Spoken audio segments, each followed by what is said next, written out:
There's a silence that falls just after midnight. A stillness so profound you can almost hear the world breathing. It's in these quiet hours, when the distractions of the day have faded to black, that the other things begin to stir. The things that wait in the dark corners of old houses, that walk the lonely stretches of forgotten highways, that whisper just at the edge of your hearing. You've felt it before, haven't you? That sudden, prickling sensation on the back of your neck.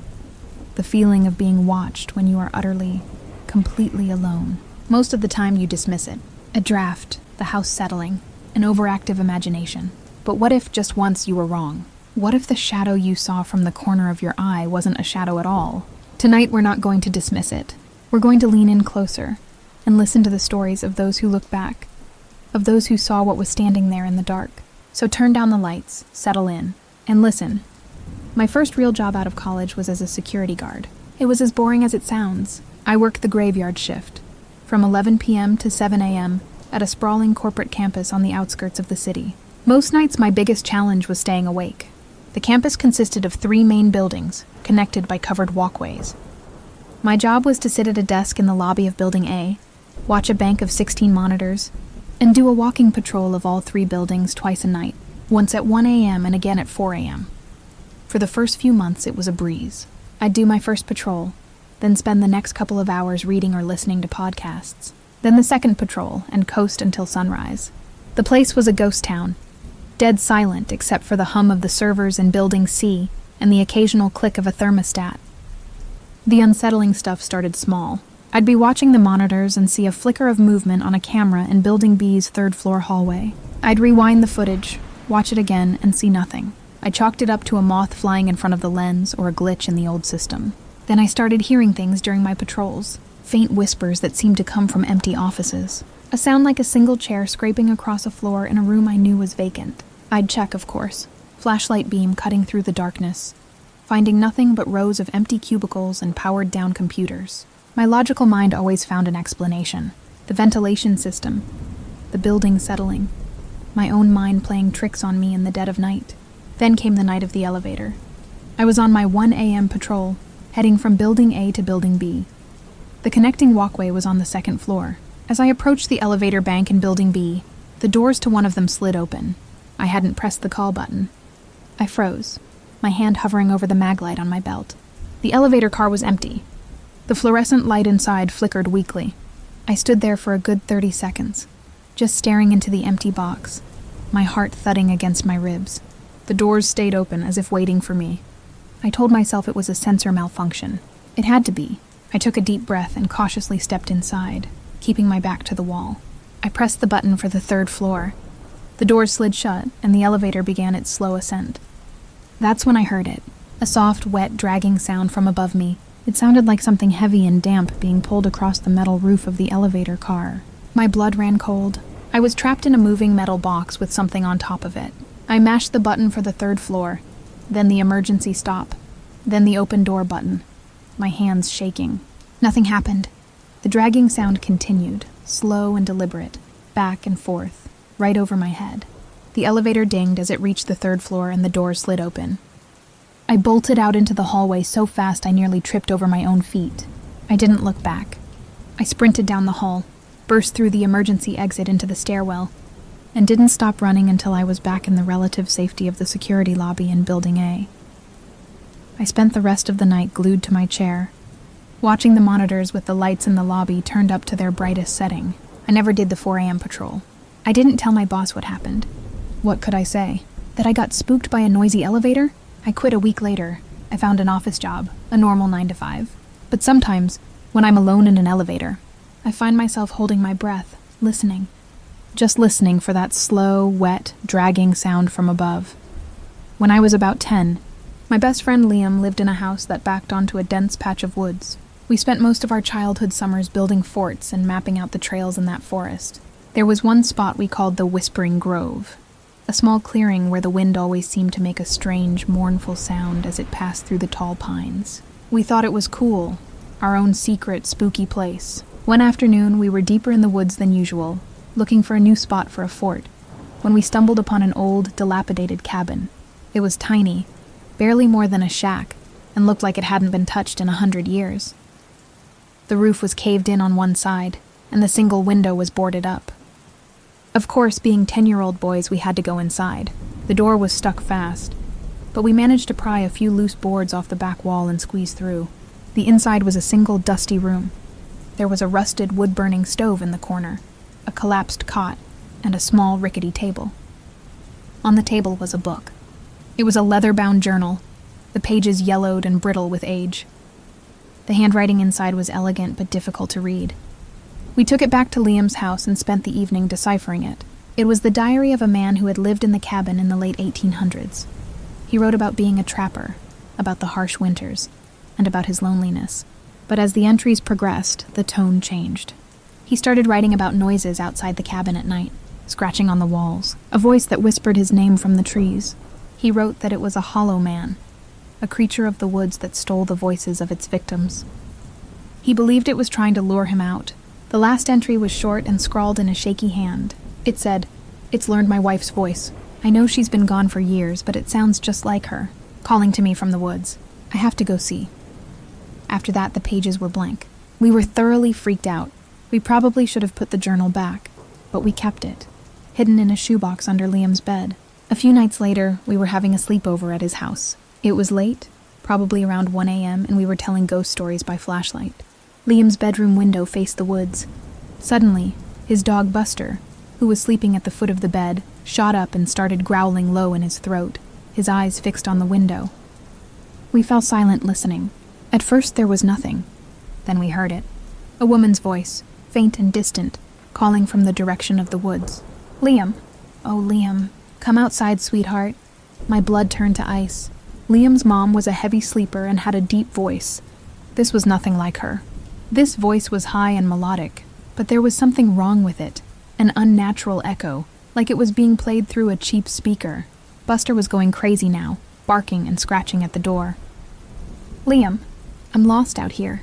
Please come help me." The voice was closer now, just at the edge of the backyard. We were both frozen, huddled together under the blankets.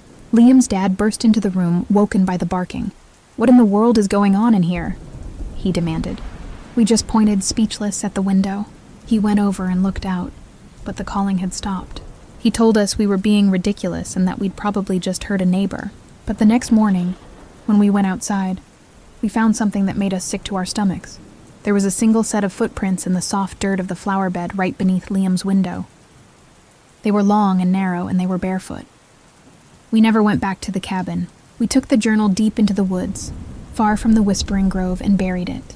We never spoke of it again. But I know neither of us ever forgot the sound of that sweet, hollow voice calling in the night. I used to work as a long-haul trucker, mostly running routes through the desolate landscapes of the American Southwest. There's a special kind of loneliness that settles in around 3 a.m. on a deserted stretch of highway in Arizona, with nothing but the hum of your engine and the endless ribbon of asphalt illuminated by your headlights. To combat the monotony, I relied on the radio. Talk shows, classic rock, anything to keep my mind occupied. One night, I was crossing through a particularly barren area somewhere between Flagstaff and the New Mexico border. The usual stations had long since dissolved into static. I was scanning through the frequencies, getting nothing but hiss, when I landed on something. It was a man's voice, calm and clear, with no music or static behind it. It sounded like an old-timey radio broadcast, the kind my grandfather used to listen to. He wasn't giving news or playing a song. He was telling a story, and the traveler, weary from his journey, saw a single light flickering in the distance, the voice said. He didn't know that the light was not a promise of shelter, but a lure. I was intrigued. It was a welcome break from the silence. But then the story he told started to feel familiar. He described a man driving a large truck, the cab filled with the faint scent of stale coffee and diesel. He described the man's tired eyes, the way his hands gripped the wheel. He was describing me. I felt a chill snake down my spine. I told myself it was a coincidence. A creepy, but ultimately meaningless coincidence. I kept listening. The traveler checked his mirrors, the voice continued. But he saw only darkness behind him. He did not see the shape that clung to the back of his trailer, its long fingers gripping the cold metal, its face turned towards the wind. My heart hammered against my ribs. Against my better judgment, I flicked my eyes to my side mirror. Nothing but the black, empty road. I let out a shaky breath, trying to laugh it off. This was just some late-night horror show, designed to mess with tired drivers like me. He tells himself it is just a story, the voice said, its calm tone now feeling menacing. He tells himself that the faint scratching sounds he's beginning to hear from the back of his cab are just the wind. He is wrong. And then I heard it. A low, rhythmic scratching sound. Scrape, scrape, scrape. It was coming from right behind my head, from the outside of the cab. I slammed on the brakes. The truck screeched to a halt in the middle of the deserted highway, the air brakes hissing. The radio went silent. Just static. The scratching had stopped too. I sat there for what felt like an eternity, drenched in a cold sweat, my ears straining against the sudden silence. I was too terrified to get out of the cab. What if something was out there? What if the voice was right? Eventually, the need to know, the need to prove myself wrong, overpowered the fear. I grabbed the heavy tire iron I kept under my seat, my knuckles white as I gripped it. I slowly opened the driver's side door, the sound echoing in the vast emptiness. I crept around the front of the truck, my flashlight beam cutting a nervous path through the darkness. I reached the passenger side and shone the light on the back of the cab. Nothing. I moved along the length of the trailer, my light scanning every inch. Nothing. There was no one there. No creature clinging to the metal. But as I ran my flashlight beam over the back of the trailer doors, I saw them. Long, deep gouges in the paint, running in parallel lines, as if something with impossibly sharp claws had been trying to claw its way inside. I scrambled back into my cab, locked the doors, and drove. I didn't stop until the sun came up, and I reached a brightly lit truck stop in Gallup. I never found that station on the radio again. I don't know if it was a prank, a pirate broadcast, or something else, but I know what I heard, and I know what I saw, and now I never drive in silence. My sister Clara and I inherited our grandmother's house after she passed away. It was an old Victorian monstrosity on the edge of town, the kind of place kids dare each other to touch the front gate of on Halloween. Neither of us wanted to live in it, but we had to spend a few weeks clearing out decades of her belongings before we could put it on the market. The house was a labyrinth of dusty rooms, all filled with antique furniture draped in white sheets, looking like a congregation of ghosts. The creepiest part of the house, by far, was the attic. It was accessed by a narrow, steep staircase behind a small door in the upstairs hallway. Grandma had always told us to stay out of it, saying it was full of insulation and rusty nails. Of course, that just made it more mysterious. On our third day of cleaning, we decided to tackle it. The air that billowed out when we opened the door was thick and musty, smelling of ancient dust and something else. A faint, cloyingly sweet scent like rotting flowers. We covered our mouths and noses with our shirts and ventured up.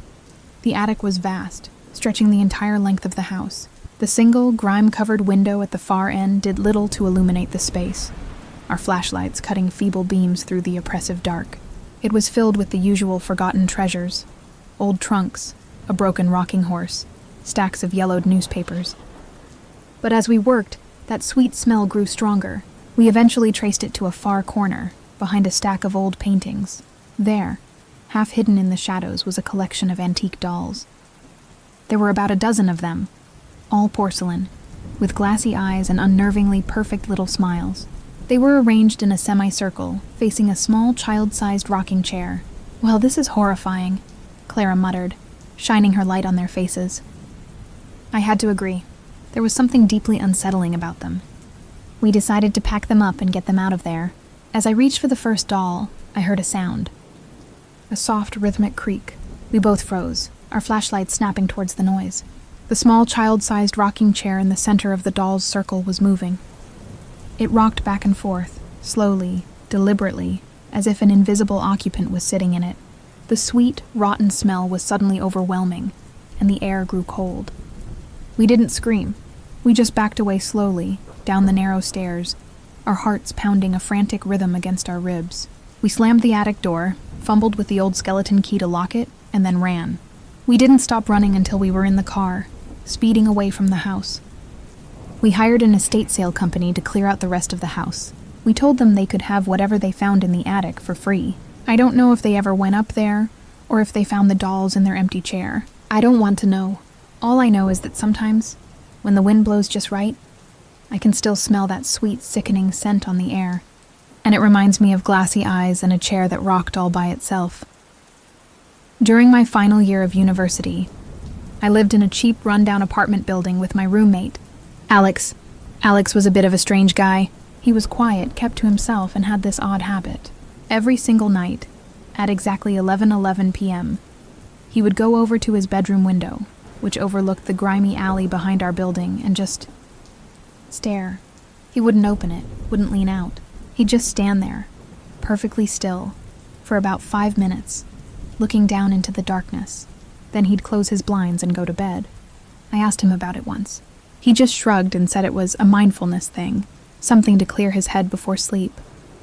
I thought it was weird, but Alex was harmless, so I let it go. One night, I was up late studying for an exam. Alex had already gone into his room for his nightly ritual. It was 11:12 p.m., and curiosity finally got the better of me. I wanted to see what was so fascinating in that alleyway. I quietly crept to the living room window, which had a similar view, and peered down.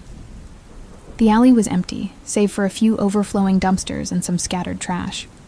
A single flickering streetlight cast long, distorted shadows. I watched for a minute, saw nothing, and was about to turn away, feeling foolish. That's when I saw it. A figure emerged from the deep shadows directly beneath Alex's window. It was tall and unnaturally thin, dressed in what looked like dark, ragged clothes. But its face? I couldn't make out any features. It was just a smooth, pale oval, like a mannequin's head. It tilted this blank face up, directly towards Alex's window. Then it raised a long, spindly arm and waved. A slow, deliberate wave. My stomach twisted into a knot. This wasn't a mindfulness exercise. This was a meeting. The figure stood there for a few more minutes, its blank face aimed at the window, before it simply melted back into the shadows and was gone. I stumbled back from my own window, my mind racing. Who was that? What was that? Was Alex in some kind of trouble? The next morning, I tried to talk to him. I was trying to be casual, asking him if he'd seen anything weird in the alley last night. He just gave me a blank look and said no, he hadn't. But his eyes darted away from mine, and he seemed agitated. He started avoiding me after that. He would come home late and leave early, barely saying a word. His nightly ritual continued, but he always made sure his door was locked now. The atmosphere in the apartment became thick with unspoken tension. I started having nightmares about the figure with the blank face, about it waving not at Alex's window, but at mine. The semester ended a few weeks later. I packed my things and moved out without even saying goodbye to Alex. I couldn't stand being in that apartment another minute. I often wonder what he was doing, what kind of silent appointment he was keeping every night, and I wonder what would have happened if, one night, the figure in the alley had decided to look up at my window instead. When I was a kid, my dad was a cop in our small rural town, the kind of town where everyone knows everyone, and the most exciting thing to happen is the annual county fair. Because of his job, we had a police scanner in our house, and I used to love listening to the crackle and chatter, trying to decipher the codes. Most of it was boring stuff. Fender benders, noise complaints, the occasional loose cow on the highway. But one night, something came over the radio that has haunted me ever since. It was late, well after midnight. I was supposed to be asleep, but was secretly listening to the scanner under my covers. Everything was quiet, just the usual static hiss. Then a call came in.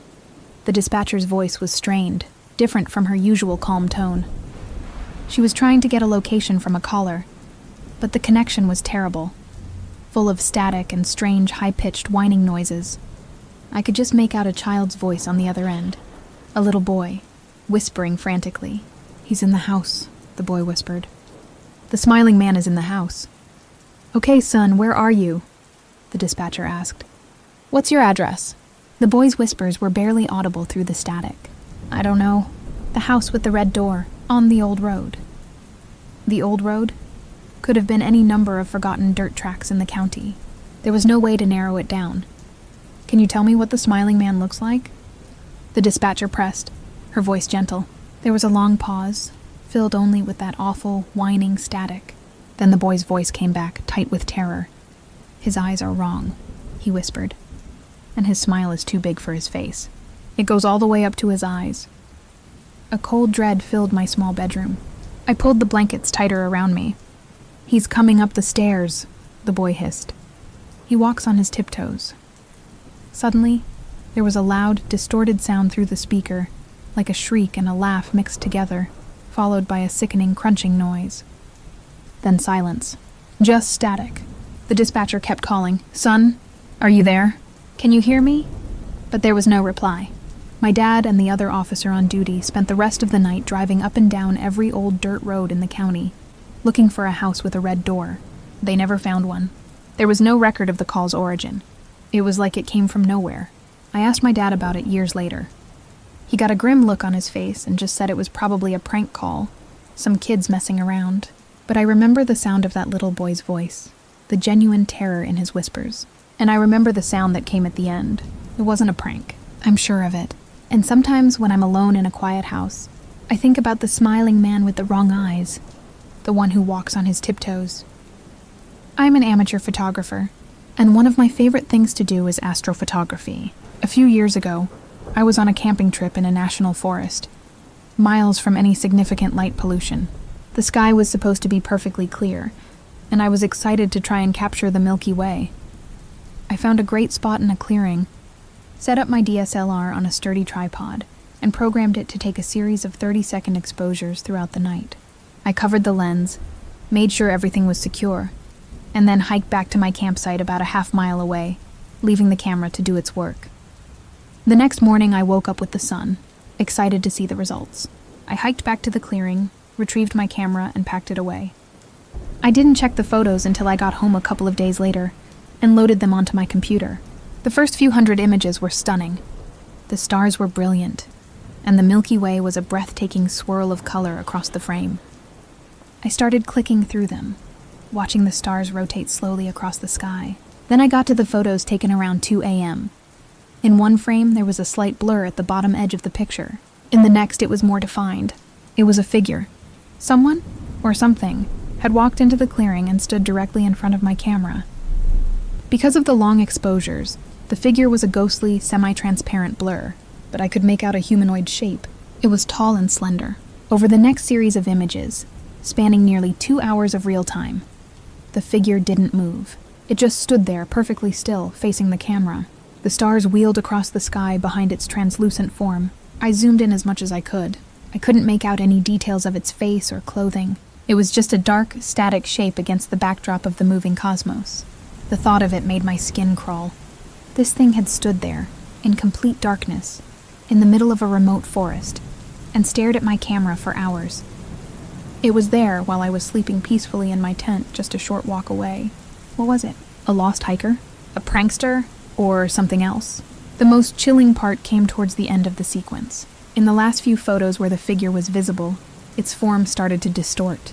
It was still in the same spot, but its shape became elongated and twisted, as if it was contorting its body in unnatural ways. And in the very last frame, just before it disappeared completely, I could just make out 2 faint, pale dots where its eyes should have been, glowing faintly in the darkness. It looked like it was staring right through the lens, right at me. I deleted the photos. I tried to convince myself it was a trick of the light, a long exposure artifact, anything but what it looked like. But I know what I saw. I haven't been back to that forest, and I don't leave my camera out alone in the dark anymore. My grandfather passed away when I was a teenager, leaving my grandmother and I his old farmhouse. The place was ancient, full of creaks and groans and the kind of drafts that make you feel like someone just walked past you. Grandpa had been a clockmaker, and the house was filled with his work. Grandfather clocks, cuckoo clocks, mantle clocks, dozens of them, all ticking away in a constant, gentle chorus. When we were clearing out his workshop, we found a letter he'd left for us. It was full of the usual final wishes, but one part was very specific and very strange. It was about the enormous grandfather clock that stood in the main hall. He wrote, "Whatever you do, do not let the old man in the hall stop ticking. As long as he is running, the house is safe. If he ever stops, wind him immediately. Do not let the house fall silent." We thought it was just the sentimental rambling of an old man, a metaphor for keeping his memory alive. But we were fond of the clock, and we kept it wound. The house was peaceful, and the constant ticking was actually quite comforting. About a year after he died, a massive thunderstorm rolled through, the kind that shakes the windows and makes the lights flicker. I was home alone reading in the living room. Suddenly there was a deafening crack of thunder right overhead, and the power went out. The house was plunged into absolute darkness and, for the first time, absolute silence. Every single clock had stopped. A deep, unnerving quiet settled over the house. And in that quiet, I remembered my grandfather's letter. Do not let the house fall silent. My heart started to pound. I fumbled for my phone, using its light to navigate through the dark rooms to the main hall. The grandfather clock stood there, its long pendulum hanging perfectly still. Its brass face seemed to gleam ominously in my small light. I found the winding key on the mantelpiece, my hands trembling as I fitted into the lock on the clock's face. As I began to turn the key, I heard a noise from the floor above, a slow, heavy footstep, then another. Someone was walking around in the upstairs hallway. I froze, the key halfway turned. The footsteps were slow, deliberate, the sound of heavy boots on old floorboards. There was no one else in the house. I was completely alone. I started winding the clock faster, my breath catching in my throat. The footsteps upstairs quickened, moving towards the top of the main staircase, which descended into the hall right in front of me. Thump, thump, thump, thump. It sounded like they were running now. I gave the key one last frantic turn. The clock's mechanism whirred to life, and the pendulum began to swing. Tick, tock, tick, tock. The sound was deafening in the silence. The moment the ticking started, the footsteps stopped. I stood there, bathed in sweat, my phone's light shaking as I pointed it at the top of the stairs. Nothing. There was no one there. The power came back on a few minutes later, and the other clocks around the house slowly started to chime and tick again, filling the house with its familiar chorus. I never told my grandmother what happened. She would have said I imagined it. Maybe I did, but I have never let that clock stop ticking since, not even for a second. I've been a deep-sea diver for over a decade, mostly doing commercial work on oil rigs and underwater pipelines. I've seen some strange things in the crushing blackness of the ocean depths, bioluminescent creatures that look like they're from another planet, the haunting shapes of forgotten shipwrecks. I thought I was immune to being scared by the sea. I was wrong. We were contracted to inspect a section of a transatlantic communications cable off the coast of Ireland. The cable lay in a deep-sea trench nearly 2 miles down. It's a place of eternal night, immense pressure, and bone-chilling cold. My partner, Dave, and I were in a 2-man submersible, the Triton. Our job was to use the sub's manipulator arms to clear debris from the cable and visually inspect it for damage with our powerful external lights. We'd been down for about 4 hours, the sub's lights cutting a lonely cone of white through the inky black water. The only sounds were the hum of the sub's life support and the crackle of our comms with the surface ship. We were moving along the cable when our sonar picked up a large object nearby. It wasn't on any of our charts. Control, this is Triton. We've got a large sonar contact, about 50 meters off our port side. Looks like a wreck, Dave reported. Roger, Triton. Proceed with caution and identify, came the reply from the surface. We angled the sub towards the contact, our lights probing the darkness. Slowly, a shape began to resolve out of the gloom. It was a ship, but it was old, very old. It looked like a World War II-era submarine, resting silently on the seafloor. It was covered in decades of marine growth, a forgotten steel tomb. Wow, I breathed, my voice hushed. Look at that. We spent the next hour exploring the wreck. It was an incredible, eerie sight. As we were making a final pass along its length, my light caught something. A flicker of movement from an open torpedo tube at the bow. Did you see that? I asked Dave. See what? Movement. From that torpedo tube. Probably just a deep-sea squid or something, spooked by the lights, he said. But I could hear the uncertainty in his voice. We focused all our lights on the opening. For a moment, there was nothing. Then a face appeared in the black circle of the tube. It was pale, humanoid, with large, black, lidless eyes and a small, round mouth that opened and closed slowly. It wasn't a fish or a squid. It looked like a person, but distorted, adapted to the crushing pressure of the deep. It stared at us, its head tilting with an unnerving curiosity. We were both speechless, frozen in a state of primal fear. This was impossible. Nothing could survive at this depth without a pressure suit or a submersible. The face withdrew back into the darkness of the tube. Then we heard a sound, not through our comms, but through the hull of the sub itself. A low, rhythmic tapping. Tap, tap, tap. It was coming from the submarine wreck. It sounded like Morse code. Dave, a former Navy man, recognized it. His face went pale under the dim glow of the control panel. "What is it?" I whispered, my throat dry. "What's it saying?" Dave looked at me, his eyes wide with a terror I had never seen before. He whispered, "It's saying, we are stranded. Help us." We got out of there. We pushed the Triton's thrusters to their maximum and didn't look back. Our report to the surface mentioned only a visual on an uncharted WW1 sub. We never spoke a word about the face in the torpedo tube or the impossible message tapped out from a ghost ship 2 miles beneath the waves. But I know what we saw, and I know that the deep ocean doesn't just hold forgotten wrecks. It holds forgotten things, and some of them are still waiting. Thank you for joining us in the shadows tonight. The world is full of strange and unexplained things, and the stories you've heard are just a few glimpses into the darkness that lies at the edge of our perception. Perhaps they were just tricks of the mind, or perhaps they were something more. The next time you hear a strange noise in your empty house, or feel that prickling sensation of being watched, remember these tales, and maybe, just maybe, you'll think twice before dismissing it. If you enjoyed these stories and want to hear more from the dark, please consider liking this video and subscribing to the channel. And if you have a story of your own, something you can't explain, share it in the comments below. You never know who else might have seen the same thing lurking in the dark. Until next time, stay safe and try to get some sleep.